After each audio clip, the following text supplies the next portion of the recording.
Snow quietly settles on a roof that has stood for generations. Tokyo, winter of 1972. At the far edge of the city sits the Yamamoto dojo, a place where old ways are still respected. The wooden beams are dark from age. Thin paper walls gently move with the cold air. The scent of incense mixes with the smell of aged cedar. The room feels calm, strict, and deeply focused. Inside, 30 students kneel in neat rows. Their breath shows in the cold. They have been still for over an hour. No one shifts. No one looks away. At the front sits Master Tishi Yamamoto. He is 73 years old. His white hair is tied back with a simple black ribbon. His face shows the marks of many years of training and early mornings. His eyes are steady and calm. Across his knees rests an ancient sword, over 400 years old. It is called Murasame, meaning autumn rain. The blade was created in a time when swords were tools of survival, not decoration. It carries deep history and great respect. For 47 years, Master Yamamoto has offered the same challenge to visiting martial artists. I will reach you before you reach me. No one has ever succeeded. Near the entrance hangs a wooden plaque. Names are carved into it, champions from many countries, skilled fighters, respected teachers. All accepted the challenge. None overcame it. The record stands unbroken. The door quietly slides open. A short man steps inside. He wears a dark suit, no coat despite the cold. He removes his shoes and bows deeply, with care and understanding. It is the bow of someone who respects this place and its history. This is Bruce Lee. He came to Tokyo for a film meeting that ended the day before, but news spreads quickly among serious martial artists. The Chinese actor is in Japan, the one known for speed, control, and new ideas. The one who believes skill matters more than tools. And now, he has arrived at the dojo. Master Yamamoto did not send a challenge. He sent an invitation. That difference mattered. Bruce Lee steps into the center of the dojo. His movements are light, almost silent as his feet touch the worn wooden floor. He bows once more, deep and respectful. Thank you for welcoming me, Yamamoto-sensei. The old master watches him closely, quietly, the way a hunter observes from a distance. I have heard of you, the Chinese martial artist known for fluid movement. His voice is low and steady. I have also heard you believe weapons are not essential. Bruce Lee remains calm. I believe the human body is the only tool we are born with. Everything else is something we learn to use. The room goes still. The students do not move. No one breathes loudly. They feel the weight of the moment. Yamamoto is not insulted. He is thoughtful. For 47 years, he has proven the value of steel through discipline and tradition. And now, a man stands before him who calls the sword something temporary. This man does not want to defeat him. He wants to understand him. That, Yamamoto knows, makes him different. The master's hand reaches toward the katana resting beside him. He does not lift it. He only places his hand on the handle, gently, with familiarity, like greeting something long known. Then let us examine this belief, he says. He stands slowly. Every motion is exact, smooth, refined by decades of daily practice. I offer you the same test I have offered every warrior who has entered this dojo. The sword is drawn. The blade releases a sharp, clear sound that echoes through the room, cold and precise. My blade will reach you before you reach me. The students have seen this moment many times. They know what usually follows. You have 2 seconds. That is all the time this blade requires. He settles into position, balanced, confident, a stance shaped by years without failure. No one has ever succeeded. Bruce Lee looks at the blade as it reflects the winter light. Centuries of craftsmanship, deep history. "And if I succeed?" Bruce asked quietly. Yamamoto's expression does not change. "Then you would be the first, but in 47 years, that has not happened. Steel has always been faster." A few students shift slightly, almost without realizing it. The room waits. The students have witnessed this moment many times. They know how it usually ends. Yamamoto is not showing pride. He is simply stating what he believes to be true. 47 years of experience, countless visitors, the same outcome. Bruce Lee understands something important. The obstacle is not the blade. The obstacle is the man who believes the blade decides everything. "May I ask you something, Yamamoto-sensei?" Bruce says quietly. The old master tilts his head, curious. In all these years, no one has asked questions. They have only rushed forward. "You may," Yamamoto replies. "In these 47 years," Bruce asks, "how many of your challengers focused on the sword?" The silence feels heavy. "All of them," Yamamoto answers. "The sword appears to be the danger," Bruce says calmly. "So they tried to overcome it, and that is why they failed." For the first time, Yamamoto's expression changes. Not anger, thoughtfulness. Bruce steps forward, just one step. The students tense. "A blade cannot decide anything," Bruce continues. "It cannot think or hesitate. It only follows the hand that guides it." He pauses. "If I challenge the sword, I challenge centuries of craftsmanship and reputation. But if I challenge the hand holding it..." He looks at Yamamoto's hands, aged, human. The thought lands. Yamamoto remembers another place, another time, years ago, watching how movement always begins before contact, how intention reveals itself before action. Bruce speaks again, softly. The weapon captures attention. Most people cannot look past it, but the hand is slower than the object it controls. Yamamoto remains silent for several seconds.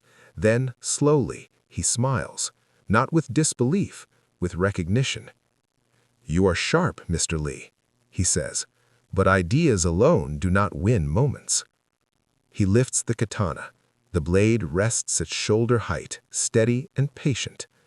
"You have 2 seconds," Yamamoto says. "In that time, you must cross 4 feet and reach me before the blade moves." He settles into position, balanced, certain, a stance refined through decades. Many skilled men have tried, none succeeded. Bruce looks down at the smooth wooden floor, worn by generations of practice. He understands what this place represents. "I understand," he says. "Do you accept?" Yamamoto asks. The room is silent. 30 students, 1 master, 1 visitor. Bruce bows. "I accept." Yamamoto's grip tightens. The blade rises slightly, catching the cold winter light. Bruce stands 4 feet away, relaxed, arms loose at his sides, almost too calm. This is not the posture the students expect. It is the posture of someone waiting. Yamamoto watches closely for any sign of movement, any signal of intent. There is none. "Begin," Yamamoto says. The katana begins to fall. Not with force, but with permission. Gravity takes over. The blade follows a perfect path downward, moving faster with every inch. It makes almost no sound, like rain touching stone. 2 seconds. That is the agreement. 2 seconds to cross 4 feet and make contact before the blade does. During the first second, Bruce Lee does nothing. The students gasp. The blade is descending. He remains still. To them, it looks like a mistake. Then, in the second, everything shifts. Bruce moves. Not toward the blade, not away from it, under it. His body drops smoothly, knees bending as his center lowers like water pouring from a cup. The blade passes just above his head, close enough to feel the air move, close enough to hear the metal pass. But he is not escaping. He is advancing. From the lowered position, his hand rises sharply, not toward the blade, but toward the wrist, toward the point where metal depends on flesh. His fingers close around Yamamoto's wrist. The katana stops. Not deflected, not resisted, simply halted, because the hand guiding it can no longer continue. The blade hangs inches above the floor. Bruce remains beneath it, calm, steady, his grip firm but controlled. The challenge was 2 seconds. He used less than 1. Master Yamamoto's expression does not change at first. For 47 years, no one has reached him. For 47 years, the sword has answered every test. Now, for the first time, it does not. His fingers slowly release. The katana drops. It strikes the wooden floor with a deep, ringing sound that fills the room, clear and final. Bruce lets go, stands, and bows. "Thank you for the lesson, Yamamoto-sensei." No one moves. 30 students remain frozen, waiting for reality to settle. Then Yamamoto laughs. Not with frustration, not with loss, but with wonder. The laugh of a man who has spent a lifetime mastering one path, only to realize another exists. "The lesson," he says, "was meant for me." He pauses. "For 47 years, I believed the blade was my strength." Bruce replies gently, "I respected it too much to challenge it. Steel will always overpower flesh, so I did not fight the steel." Yamamoto listens. "I released my fear of the blade," Bruce continues, "and then I could see clearly. I saw your wrist." Yamamoto nods. He bends, lifts the sword carefully, and returns it to its sheath with care. "For 47 years, he says quietly, I was the one who could not see." The room exhales. The students kneel in the cold air, understanding they have witnessed something rare. For decades, the master had seemed unreachable. Today, that belief has ended. Yamamoto turns to his students. His face holds no anger, no embarrassment, only appreciation. "What did you learn today?" he asks. No one answers at first. Finally, a young student speaks, "That the sword is not unbeatable." Yamamoto shakes his head. "No," he says calmly, "the sword has not changed. It remains what it has always been." He looks around the room. "What changed was my understanding." Yamamoto turns to Bruce Lee. "Tell them," he says softly. 30 students wait for his answer. "I did not overcome your teacher," he says. "I overcame his certainty." The students exchange confused looks. For 47 years, Bruce continues, every visitor focused on the sword. They feared it, they challenged it, and because they did, they failed. He pauses. "The sword moves faster than any person ever could, but I was not trying to be faster than the sword." He looks around the room. "I was faster than the decision to use it." Bruce explains calmly. "The body always reveals intention. The shoulder moves before the arm before the hand before the weapon. I did not see steel. I saw the human guiding it." Yamamoto nods slowly. "For decades," he says, "no one could look past the blade. Fear would not allow it." "And you were not afraid?" one student asks. Bruce smiles gently. I was afraid, but I did not let fear decide what I focused on. 1 week later, a package arrived at Bruce Lee's hotel in Hong Kong. Inside was a wooden plaque from the dojo wall. It listed 47 years of names, every person who had entered and failed.